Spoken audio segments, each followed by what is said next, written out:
More questions from the floor. Is there any pain involved in retrieval process? I.e., are the person who's giving the organs given painkillers? So is there any pain involved? We need a medic on this one. Maybe Gus, you want to take that one first? So no. So we're talking about deceased donation. So we have made a strict and formal diagnosis that an individual has died. So you cannot experience anything after death. So there is no pain. In the situation where a brain dead donor is donating, there's a retrieval procedure. It is set up very similar to an operating theatre, and certain medicines are given to regulate blood pressure and so forth, but you cannot experience pain or any other anything else if you are dead. So no. Okay, thank you for that. Next question. If someone registers for organ donation, is his family allowed to have his body after they've died? A simple question to the... Lynn, maybe you take that one. Yes, the body is returned back to the family as soon as possible, and if you need the body returned sooner rather than later, those arrangements can be made in conjunction with the hospital that your loved one is in. If it's a coroner's case, we can actually liaise with the coroner and give them the information that you would like the body back as soon as possible, and the coroner's officer would liaise with you then as well. Okay, thank you very much. Carolyn, this one's going to be for you. Live donation, what processes do you have to go through to know if you're a match for someone? The first thing we do is check blood group. So if you're related to the person, there's a reasonable chance you'll be the same blood group. And then we look at tissue typing, which is a bit like your genetic postcode, to see how good the match is. And then we do some fitness tests, and we make sure that you understand the process and how it would affect you as an individual and as a family. Great, thank you very much for that. This is more a practical question, maybe to our clinical team. How long after death would it take you to remove the organs and the burial to take place?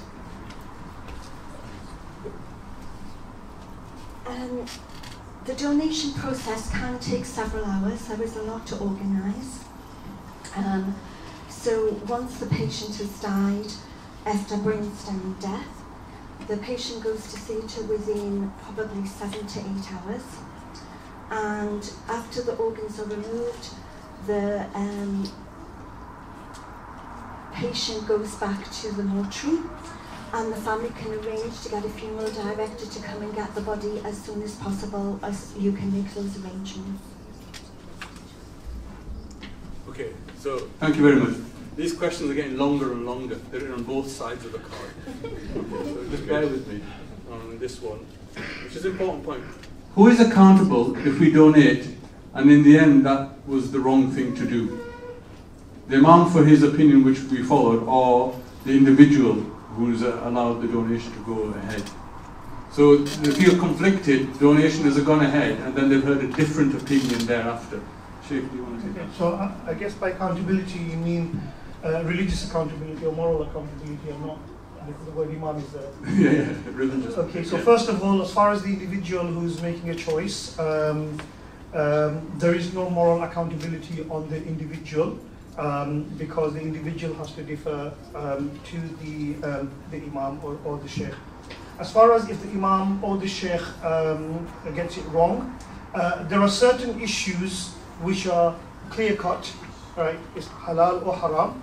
There are certain issues which are what we call ijtihadi, right? Ijtihadi basically means that these are grey areas and they can be argued for in many different ways. There is actually no wrong answer in an ijtihadi question. The only thing that we can do is apply due diligence, look into the issue, understand the issue properly from an Islamic side and from whichever side that we're looking at, medical or finance, economics, psychiatry, and then give a fatwa on that. Now, whether that is actually correct or incorrect according to God, according to Allah, I can't really assess that. However, that's with Allah subhanahu wa ta'ala. However, we have hadith of the Prophet sallallahu alaihi wasallam. The Prophet sallallahu alaihi wasallam says that a mujtahid is an imam, a person who's doing this, when he does ijtihad, and his ijtihad corresponds with exactly the will of God, which only Allah knows, then he gets two rewards. One reward for corresponding with God's will, and the other one is for actually doing the due diligence and the ijtihad. However, when a mujtahid does ijtihad and his ijtihad does not correspond with God's will, he is still rewarded because of the process that he used. So in these kind of grey areas, we really don't know what the right and wrong answer is in the mind of God, according to Allah. What we do is due diligence. Go through the process, do our research properly, and then if I believe that according to my research, this is the conclusion that I have reached, then that will be my fatwa, and that is what I will apply. So, yeah. So there will be no kind of, only accountability is that if you do not do your research properly, or if you don't have the research skills, then you don't do it. Okay, thank you. Sorry. From the audience. Yes, just on that subject about the hadith, I mean, al-halal bayin wal-haram bayin wa bainahum umur mushtabihat. Yeah. Towards the end of it, said man waqa'a fil mushtabihat waqa'a fil haram. So does this really? I know the topic today has been very clear for me personally. I mean, I don't have any qualms about that. But does that apply to the scenario you're talking about now, or? Yeah, no, this al-halal bayin wal-haram bayin wa bainahuma umur mushtabihat. This issue here does not really fall into that. This is like, I don't know, if you want to eat some bread and there's certain ingredients in there and you really don't know whether that ingredient is halal or not, it's better to be safe than sorry. Here, we actually don't have any religious guidance. Yeah? We have no religious guidance from the Quran and Hadith. And that's why I say you can look in the Quran and Sunnah until kingdom comes and you will not find anything for or against it. This is a purely modern concept. Yeah, there are certain old stuff that they were talking about in the Islamic law books, for example, the issue of cannibalism, right? Are you allowed to consume human meat, if human flesh, in the case where there's nothing, you're in the middle of the jungle and there's nothing left? Are you allowed? And some of the scholars said you're allowed to save your life. Now, this has got nothing to do with cannibalism, but the issue here is that cannibalism is the ultimate aggression against the human body and dignity. If you are allowed to do that Islamically in order to save your life, then you're allowed to do organ donation. Yeah. So this is not one of those issues that fall within the hadith because there's nothing in the Quran. Okay, Jazakallah. Thank you very much. We have a question from the audience. What it is I'm really happy I came today, honestly. There's so many things that you've said which is a real eye-opener, because I thought you died, right? And they just whipped you away and they took your things and that was it, right? So basically what stopped you was your family's inconvenience, because how would your family feel if they took you away and they did this and that to you?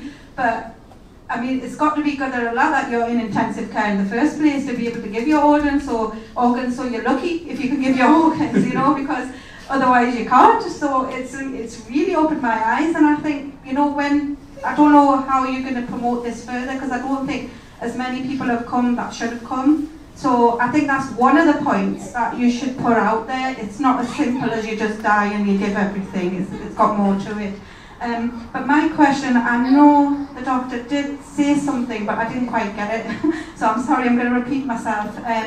What it is on one of the slides, right, it had something on it, which, I mean, I've changed my mind completely about organ donation coming here, but it was just what parts, are you allowed to specify what parts you want to give? Because, you know, these days we have things like face transplants, we have gender change, we have all these things going on, and some of them things would be against our ethical, you know, beliefs. So are we allowed to stipulate, just take my heart, my kidney, my lungs, or whatever's, you know, working properly, or do we have no choice in that? Very good question. Thank you very much. Gus, do you want to? Yeah, no, I'll get to it in a second. First of all, it was an absolutely fantastic contribution, so thank you for that. It was, yes, it's a very good question. The answer is absolutely. So consent is taken for each individual organ, and if for whatever reason you didn't wish to donate one or a specific organ, then that's fine. So the wishes of the deceased and their family are wholly respected. There's no question of that. I think the very first point you raised, which was about people just not having the knowledge about the process, that applies across the whole population, and and why would people know about it? But it is but people's preconceptions of what they think goes on are undoubtedly major barriers, and your question about education is a really good one. We have an opportunity for the whole population until April 2020 to have organ donation as a major topic of public conversation, so we will try to get all the facts out as best we can. Okay, thank you very much for that. The next question will be for Sheikh Abdul Basit. I think he took on this point. Would it be better if the people on the register had a clause that you could only take if you are willing to give? So if you're willing to give, then you can go also on the organ register. So would that not be a fairer point? At the moment, you can go on the register, never give, but receive because you become unwell. What do you feel about that? As long as your intention is really clear to give, and you never had the chance to give, but you are receiving. So Islam works on your intentions all. So if you have the good intentions, you have the full reward of giving as well. So yeah, it's all based on your intention. If you keep your intentions pure, inshallah, even you don't give it, you have the full reward to giving, and also when you receive it, inshallah, you'll have the reward of that as well. Yeah, that was my question, sorry. Another one? Yeah, no, I did that one there. But no, I'm saying, what if I go on the register and I say I don't want to give? And then? Oh, you okay. So there are two aspects to that. One is Islamic point of view, and another is from the law point of view. I don't know how the law side will work with that one. But from Islamic point of view, again, your intention, you change the intentions, you won't have the reward of it, because you put it, but you don't want to give it. So, but I don't know who will touch the other side of it. Touch on the medical side, yeah. Yeah, so if you opt out, you will absolutely be eligible to receive an organ for transplantation to save your life. So the healthcare system works that you receive treatment without judgment in all matters. If you smoke and you drink and become unwell, you receive treatment. If this is your attitude on organ donation, but your life can be saved with a transplant, then you will receive without subjective judgment. It also, in practical matters, wouldn't work. The system of saying there will be a system that if you decide to opt out, you won't get a transplant. Well, you know, say you do that when you're 18 and you forget to go back, you're allowed to change your mind. You know, so it wouldn't work in practice, but the basic principle is you receive treatment without judgment is a morally sound position. Good, thank you for that. This one is going to be for you, Carolyn, I think. If you can you be a donor if you've got alpha thalassemia? Can you be a donor if you've got alpha thalassemia? I'm not sure I totally know the answer to that question. Okay. It depends on how it affects your health. I would have thought it would be okay under certain circumstances, and as you come forward as a potential donor, you go through a lot of tests to check that your own health would be safe and you will age normally if you only have one kidney. So that would be one of the things I would pick up there. So I don't think it's naturally.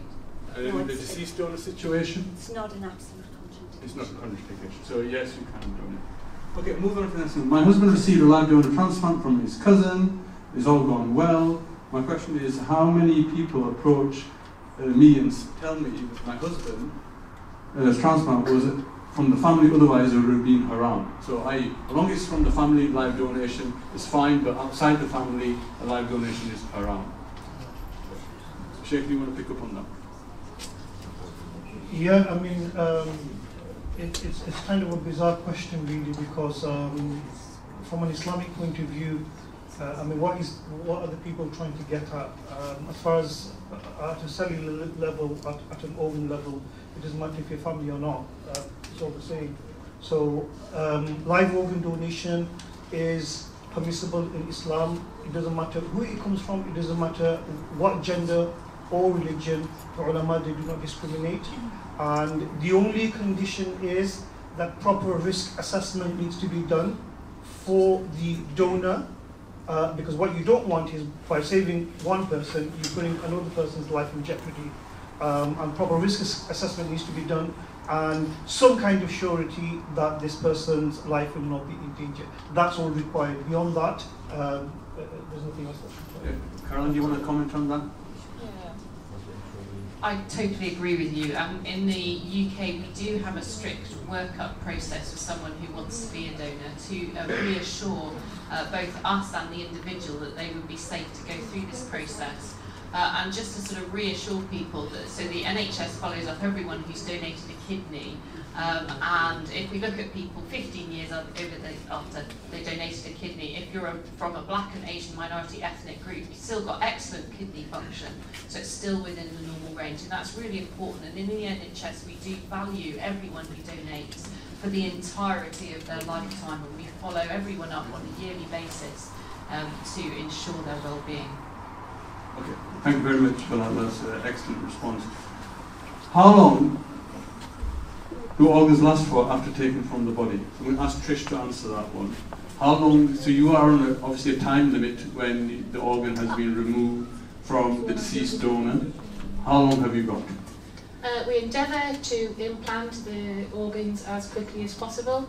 Heart and lungs have a slightly shorter expiry time on them, as do livers and pancreases. Kidneys, fortunately, can last up to 36 hours and still function post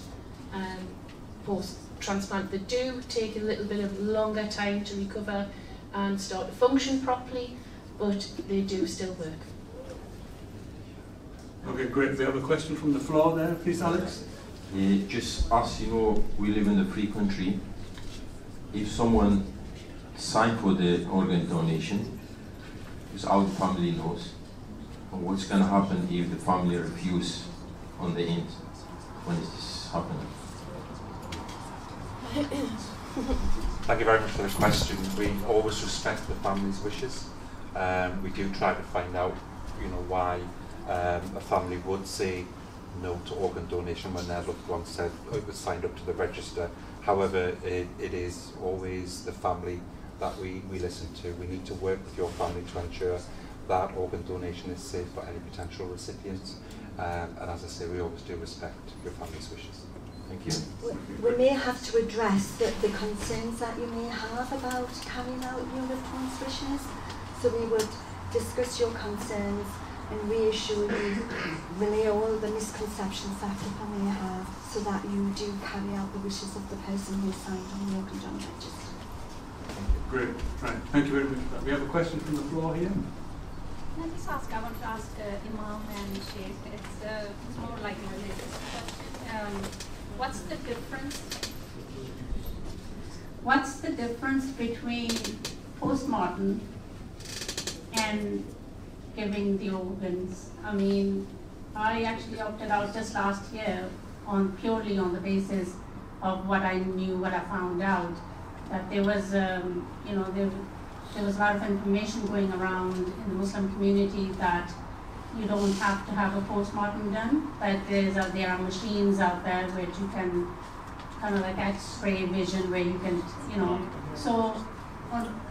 and that was around basically, let the Muslim community know that, we're not supposed to harm the body can feel that you're supposed to bathe the body in warm water and so on so just on pure basis of those, I, opted out, and by listening to here today, and I'm hoping that I want to give my my heart and my kidneys and whatever else that somebody else might need, but I just wanted to know the difference. What is the difference between why not Muslims allowed to have a post-mortem done?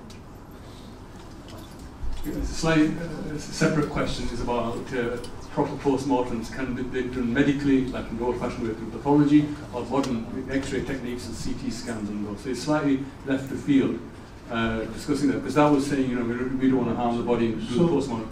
So the idea, if I understood you carefully, you say that how come the post-mortem is not halal, but then you can say organ donation is halal. Okay, that's fine. Yeah. I think there are two different issues here. Post-mortem is completely different from organ donation. In post-mortem, there is no. First of all, post-mortem in Islam is not haram. That's the first thing we need to establish. It is not haram, but if there is an alternative to post-mortem, which is non-invasive, then that's always better, right? So for example, if we had alternatives to organ donation, for example, prosthetic or somebody cloning in the future, then the fatwa will be that will be always better than invasive organ donation. So that's what it is. Post-mortem organ donation, post-mortem, invasive post-mortem is not haram in Islam, but if there is an alternative, because in post-mortem what happens, the coroner is not really interested in preserving the organs. They just open and they just want to find out what I might be stepping on doctors' steps here, but they just want to find out the cause of death. In organ donation or transplant, what they do is they want to preserve the organs, so it's a bit more subtle. So your premise is wrong. Post-mortem in and of itself is not haram.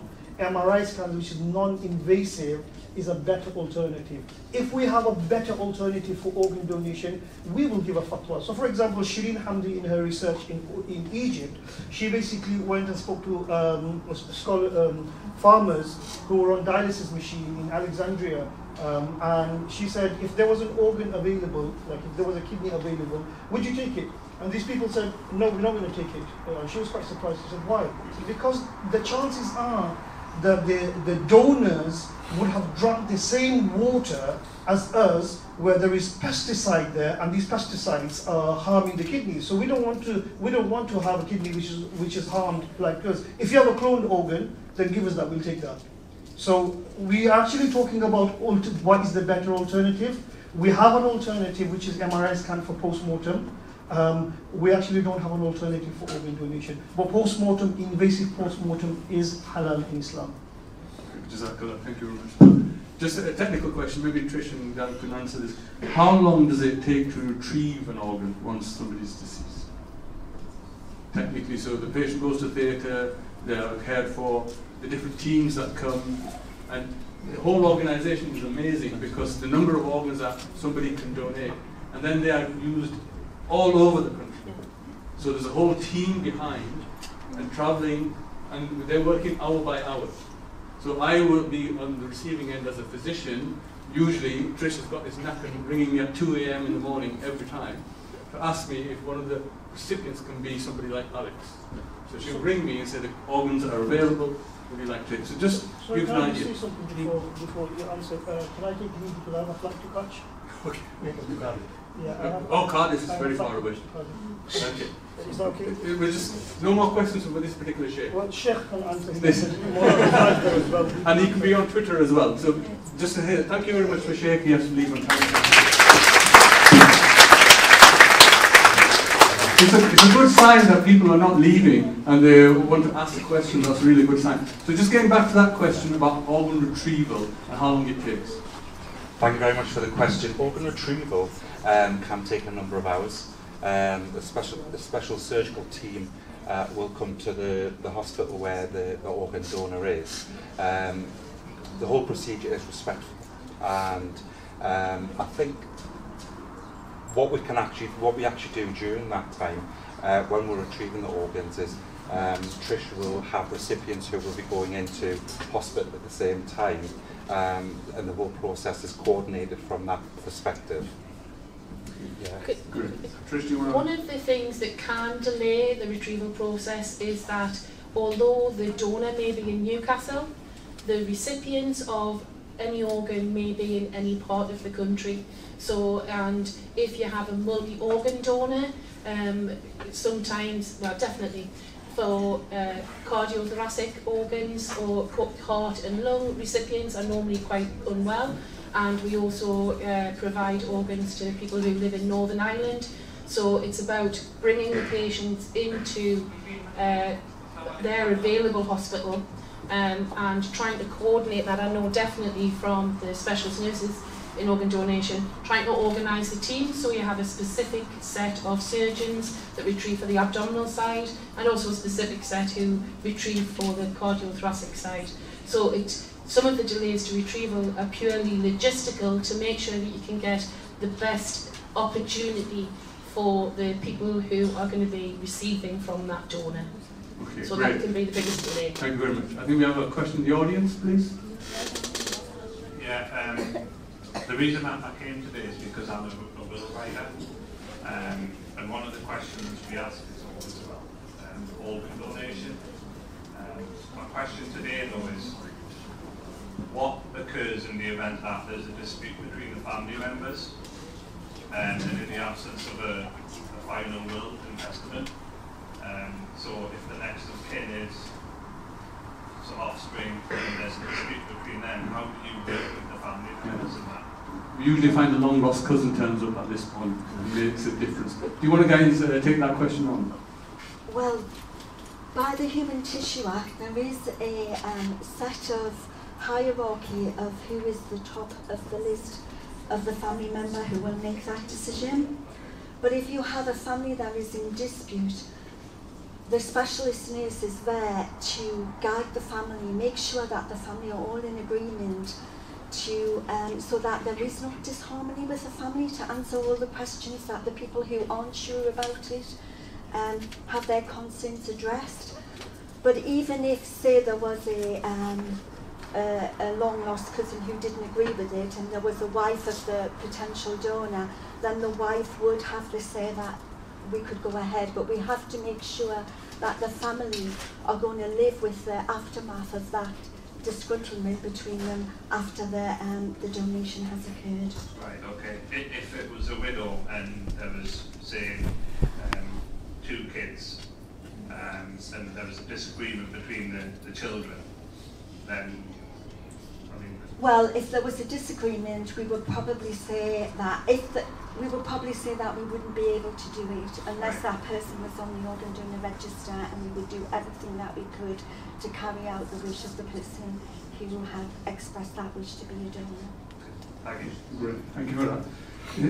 This is just a general question to the medical team. Are the organs ever given to foreign people coming from abroad specifically for this purpose, i.e. they're not registered or eligible in the NHS? What happens to these people? Can they pay for these organs? I know the answer to that. Yeah, the answer is no. We do not support organ trafficking in this country, and we do have facilitated in the northeast and other parts of the country live donation that's facilitated by donors coming over from Pakistan in a very planned and agreed format with all of the support that goes along with that. But yeah, no. No, that's good. That's fine. Okay. Last couple of questions. Okay, from the floor, are organs from Asian donors given only to Asian recipients? So we're going to go, who's going to answer that question? Who's going to... Directed donation, where you can say it can only go to such and such a person, a non-drinker, where you make conditions upon your donation, which our system does not allow for. People rise to the top of the list due to fairness, time on the list, matching of tissue types and so forth. Okay. Thank you very much for that. There is another type of donor, and I'm going to ask Caroline just to explain that to us, because this is actually not that uncommon now. It's called altruistic donation. Caroline, just want to say a few words. An altruistic donor is someone who gives a kidney to a person they don't know, they will never know them, and they give into the system. And there are about 100 people that do that each year. And that's been one of the ways that's enabled us to reduce the waiting time on the organ donor list for people who've waited a long time. So we use particularly altruistic donors to allow matching for those people who've waited a long time. Okay, thank you very much. Yeah, thank you very much. Right. So if someone opts out but then passes away, are the next of kin still asked whether to deceased organ donation should occur? So they've opted out. Will you still approach the family? If they opted out and the family brought up that they had changed their mind, we would probably explore when did they change their mind, how did these discussions happen, and because the patient could have decided that they actually did want to be a donor after all and had a conversation with someone, and we may actually consider carrying out those wishes if there was some evidence that they had changed their mind. Okay, this is a really good question to end it all. The panel are thought to be all pro-donation. We haven't got a balanced panel of somebody being anti-donation, which is my fault because I convened the panel. So we're going to, Sheikh, we want to take that question, just pass it up. So, 2 points. I think this is health promotion, obviously, and I don't think it's a good idea to confuse the people. But at the same time, we try to put on the screen the arguments. You've seen my presentation, 5, 6 different. This is almost like somebody is actually here. There's no point really to maybe stress on representing the very minority of minority, which they still can have their point of view actually presented here and disturb the team, if you know what I mean. I think we passed this, as we mentioned before, 40 years down the line. I think that's probably maybe more than enough. That the law is going to be low within April next year. April next year, and whether we say yes or no, unfortunately, it's a bit sad that we still are arguing around this and discussing this. I think my feeling is this is supposed to be informed consent. We need to know what's going around. Yes, some people, they might still dispute for different reasons, and we prove that most of the reasons are really other misconceptions or maybe cultural reasons. So nothing to do with the Muslim point of view. And I really felt this is my. I think we present, and this was my role here to present the other views and try to answer as much as I can. I did my best to answer this. But obviously to the two ulamas, they have the final say. And the fatwa, as you probably maybe heard, came 3 days ago from this, because some people, they still feel, even the Department of Health, they would like to listen to the Muslim community here and see what the local ulama would say, rather than just have imported fatwa from outside. And I think we've had enough fatwa. I think we need to pass this, please. We are in a situation. My feeling is I think we need such events to be repeated every city. We've done it a few places, and inshallah we'll copy this. I don't think I don't have enough to add. Thank you very much. I think that's an excellent point to finish the program. It's been an excellent program overall. A lot of people, I'm afraid, have changed their minds within 2 hours, let alone 40 years. Yes. So that's amazing enough. So can we have a great warm applause for all the speakers? Thank you very much. Those wishing to ask questions to the panel privately can do so, but I'm going to call end to the meeting and all have a safe journey home and back to our now. Thank you very much.